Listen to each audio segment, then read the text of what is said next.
এরকম তো হন না। কোনো একটা নামি স্কুল বা কলেজেরও সব ছাত্রছাত্রী একই রকম ভালো নম্বর পাচ্ছেন, এরকমও হয় না। কিন্তু সেই কৃতিত্ব বা সেই উৎকর্ষকে যদি সমাজের বৃহৎ অংশ সম্মান করতে জানে, তাহলে সেই সমাজটাও কিন্তু একরকম করে সেই উৎকর্ষের বলয়ের মধ্যে নিজেকে অঙ্গীভূত করে নিতে পারে। আবার একটা সহজ উদাহরণ দিই, যে দীর্ঘকাল পর্যন্ত বাঙালি পাড়ায় একজন পয়সাওয়ালা লোকের চাইতে একজন পণ্ডিত মানুষের সামাজিক সম্মান বেশি ছিল। এখানে সেই পাণ্ডিত্যটাও যেমন বাঙালিয়ানার চিহ্ন, পাণ্ডিত্যের প্রতি সম্মানটাও একই রকম ভাবে বাঙালিয়ানার চিহ্ন। এখন এই চিহ্নগুলো মাঝে মাঝে আমাদের একটু নিজেদেরকে ঝাঁকুনি দিয়ে মনে করিয়ে দেওয়ার প্রয়োজন হয়। প্রয়োজনটা হয় তার কারণ সেটা অনেক সময় একটা রণকৌশলগত তাগিদ হয়ে উঠতে থাকে। যেমন ধরুন, বাঙালি মাত্র সবাই মাছ খেতে ভালোবাসেন এরকম নিশ্চয়ই নয়, কিন্তু যখন দেখা যায় যে বাঙালির মাছ খাওয়া, বাঙালির মাংস খাওয়া, বাঙালির আমিষ খাওয়া নিয়ে বাঙালিকে কটাক্ষ করা হচ্ছে, বাঙালিকে হেয় করা হচ্ছে, যখন গোমাংসের জন্য মানুষকে হত্যা করা হচ্ছে, কেউ যখন কারো খাদ্যাভ্যাসে আঘাত করছে বা অন্য কোনো খাদ্যাভ্যাস চাপিয়ে দিতে চাইছে, তখন কিন্তু খাদ্যবস্তু আর খাদ্যবস্তু থাকছে না, সেটাও কিন্তু একটা লড়াইয়ের ময়দান হয়ে উঠছে। এবং এইরকম যখন একটা সংকট তৈরি হয়, তখন কিন্তু কিছু কিছু সাংস্কৃতিক চিহ্নকে একটু বেশি করে আঁকড়ে ধরার প্রয়োজনও হয়। এই যেমন ধরুন, হিন্দি ভাষার সঙ্গে এমনিতে তো কারো কোনো লড়াই নেই, কিন্তু সেটা যদি জোর করে চাপিয়ে দেওয়া হয়, যদি বাংলায় কথা বললে বাংলাদেশি বলে পুশব্যাক করে দেওয়া হয়, তখন কিন্তু ভেতর থেকে একটা কিরকম জেদ চাপে যে কিছুতেই হিন্দি বলবো না, বাংলাই বলবো অনর্গল। ওই যে বিদ্যাসাগরের ধুতি চাদরের কথা বলছিলাম, এটা অনেকটা সেই রকম। বিদ্যাসাগর যদি ধুতি চাদর না পরে অন্য পোশাক পরতেন, যদি সাহেবী পোশাকই পরতেন, তাতে কি তিনি কম পণ্ডিত হয়ে যেতেন? নিশ্চয়ই না। কিন্তু একটা সাহেবিয়ানার ঔদ্ধত্যের আবহে একটা বুক চিপিয়ে দাঁড়ানোর লড়াইয়ের ক্ষেত্রে তিনি কিন্তু ওই ধুতি চাদরটা যখন পরছেন, তখন সেই ধুতি চাদরটা তার হাতিয়ার হয়ে উঠছে। এমনিতে কে কি খাচ্ছেন, কে কি পড়ছেন, সেই দিয়ে ব্যক্তি সত্তাকে মাপতে হবে এমন তো কোনো কথা নেই। কিন্তু যখন খাওয়া পড়া দিয়ে আপনাকে বিচার করা হচ্ছে, তখন তো সেটা নিছক খাওয়া পড়ার ব্যাপার থাকছে না, সেটা একই সঙ্গে ব্যক্তি স্বাধীনতার প্রশ্ন এবং বাঙালির অভিজ্ঞানের প্রতি আঘাতের প্রশ্ন হয়ে উঠছে। এখন এই যে বাঙালিয়ানার কথা বা এই যে বাঙালিয়ানার অভিজ্ঞানের কথা হচ্ছে, সেটা কোথা থেকে এলো? তার তো একটা ঐতিহাসিকতা আছে। আপনি আধুনিক বাঙালি বলুন, উত্তর আধুনিক বাঙালি বলুন, তার জন্ম হয়েছে 19 শতকের সেই সময়টায়, যেটাকে সাধারণভাবে আমরা বঙ্গীয় রেনেসাঁস বলে থাকি। শিক্ষার আধুনিকীকরণ, মননের আধুনিকীকরণ, সমাজের আধুনিকীকরণ, সংস্কৃতির আধুনিকীকরণ, ভাষার আধুনিকীকরণের যে লম্বা দীর্ঘ প্রক্রিয়া, তার সূচনা ওই সময়টা। ওইখানে বাঙালিয়ানার চিহ্ন বলতে যে কথাগুলো হচ্ছিল, মানবতাবাদ, সামাজিক ন্যায়বোধ, মুক্ত চিন্তা, প্রশ্ন করার অভ্যাস, এই যে কথাগুলো হচ্ছিল, এই চিহ্নগুলো ওই সময় থেকে একটা ধরনের রূপ নিতে থাকে।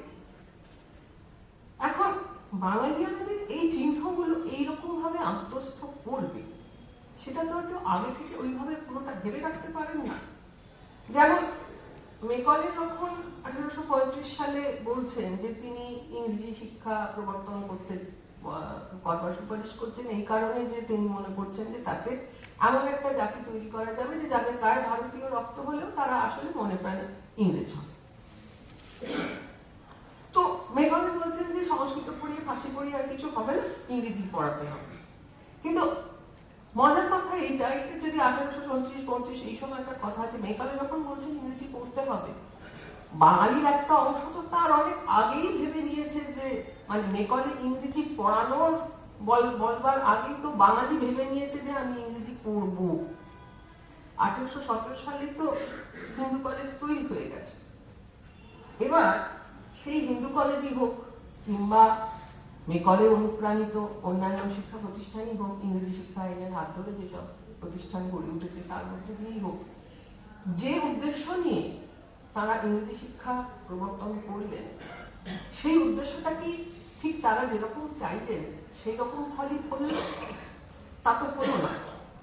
বরং আধুনিক শিক্ষাকে কাজে লাগিয়ে প্রথমে বাঙালি, তারপরে ভারতীয়রা ক্রমশ আধুনিক বাঙালি এবং আধুনিক ভারতীয় পরিণত হলেন। এবং এই আধুনিকতার স্পর্শ যেহেতু প্রথম লাগলো বাঙালির গায়ে, সে অনেক বেশি করে স্বায়ত্তবাদের কথা ভাবলো, ব্যক্তি স্বাতন্ত্র্যের কথা ভাবলো, যুক্তিবাদে দীক্ষিত হলো, মুক্ত চিন্তার অনুসারী হলো, সামাজিক বৈষম্যের বিরুদ্ধে কথা বলা অভ্যাস করলো।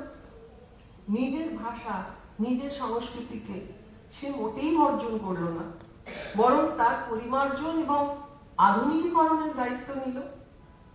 বাঙালি আমার বরণটা এইরকম হয়ে উঠল বলেই কিন্তু ভারতের জাতীয়তাবাদী চিন্তার বিকাশই হোক কিংবা ভারতের বৌদ্ধিক প্রগতি হোক, বাঙালির জায়গাটা ছিল অগ্রভাগে। আর সেই অগ্রণী বাঙালি শাসকের কাছে ক্রমশ অস্বস্তিকর, ক্রমশ ভীতিপ্রদ হয়ে উঠছিল বলেই বঙ্গভঙ্গের ভাবনা লর্ড কার্জনের মাথায় এসেছিল। এইগুলো খুব জানা কথা, চেনা কথা, পুরনো কথা। সেই খুব জানা কথাগুলোই আবার এই কারণে তুলছি যে বাঙালিকে নিয়ে অস্বস্তিতে পড়ার রেওয়াজটা আসলে পুরনো, বাঙালিকে কোণঠাসা করতে চাওয়ার তাগিদটাও পুরনো। এই রেওয়াজ, এই তাগিদ তৈরি হয়েছে বাঙালিয়ানার মধ্যে তর্ক করা, প্রশ্ন করা, প্রতিরোধ করা, মুক্ত চিন্তার অনুশীলনের জায়গাটা গভীরভাবে গেঁথে আছে বলেই। তাই যে ব্রিটিশ ভারতকে একটা বিশেষ ছাঁচে করতে চাইছিল আর বাঙালির কাছে বাধা পাচ্ছিল, আজ অন্য একটি শক্তি ভারতকে তাদের মনোমতো ছাঁচে করতে চাইছে বলেই বাঙালিয়ানার যেটুকু বাকি আছে সেটুকুরও গলা টিপে দিতে চাইছে। কারণ প্রশ্নহীন আনুগত্যকে যারা নিয়ম করে তুলতে চায়, মুক্ত চিন্তাকে যারা হত্যা করতে চায়, বাঙালি এবং বাঙালিয়ানাকে তাদের কাছে বিপজ্জনক বলেই মনে হবে। এইটা হচ্ছে বাঙালিয়ানার দিক থেকে বাইরে থেকে ধেয়ে আসা সংকট। এর পাশাপাশি আছে একটা ভিতরের সংকট। আমি বরং এখানে একটু থামি, তারপরে ভিতরের সংকটের জায়গাটায় আবার পরে ফিরে আসবো।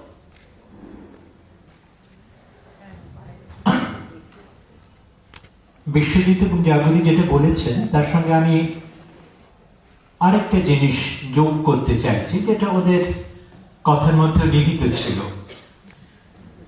যে কোথাও যে মুক্ত চিন্তা এবং জাগরী যেটা খুব সুন্দর করে যোগাযোগের জায়গাটা, যে কোথাও ঔপনিবেশিক শিক্ষা, ইংরেজি ভাষাকে যখন আমরা গ্রহণ করছি, তার সঙ্গে সঙ্গে কিন্তু আমরা সেটাকে আত্মস্থ করে আমাদের ওই বাঙালিয়ানার মুক্ত চিন্তা, মুক্ত অনুশীলন, ভাবনা অন্তর্গত করে নিচ্ছি।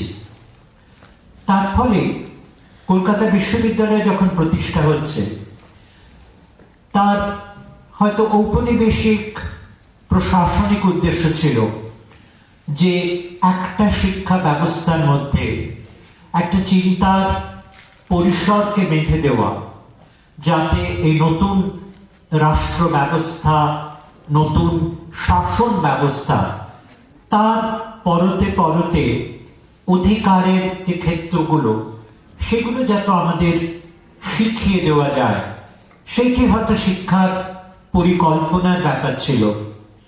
যে জন্য কলকাতা বিশ্ববিদ্যালয় কিন্তু বহুদিন পর্যন্ত সরাসরি পড়ানো হয়নি, ওটা একেবারেই কিন্তু একটা প্রশাসনিক কেন্দ্র ছিল।